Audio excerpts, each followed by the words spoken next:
Hey, do you remember the other day when you were talking about having to design a social media policy for your organization from scratch, and how you were talking about interviewing a whole bunch of executives and then bringing in consultants off the back bench and then going out to industry consultations, and all of that stuff is really good.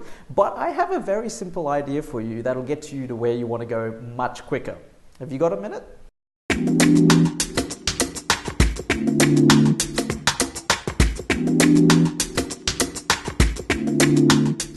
So here's my idea.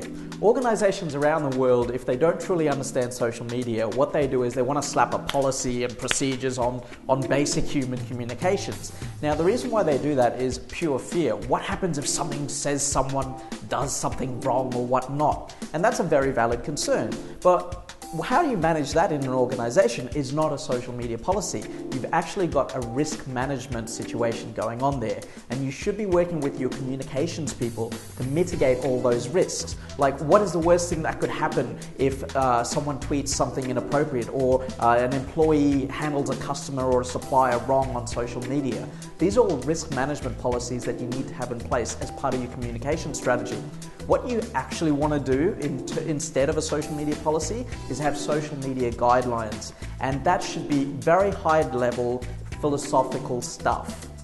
Let me say that again. It should be very high level philosophical stuff and provide guidelines instead of rules and regulations. Now, the reason why I say that is social media isn't about technology, it's basic human communication.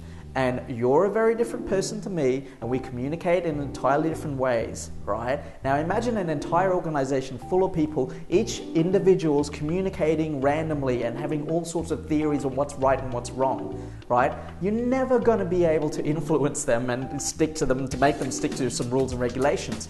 But if you give them a set of guidelines, something so simple that they can follow and aspire towards, and empower them to communicate as better employees or part of a team of an organization, you will achieve your results much better, more quickly than going out to all these industry consultations.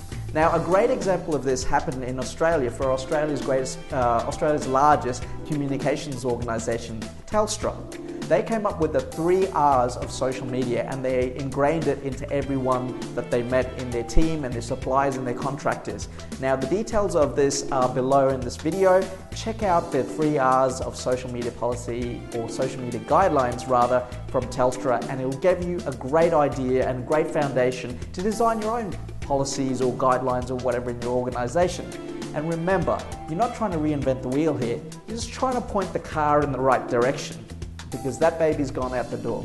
So I hope this serves you, and I hope you use this tip to structure great social media guidelines for your organization. I'm AJ Kulatunga, and whatever happens in business and in life, I wish you nothing but success. Take care.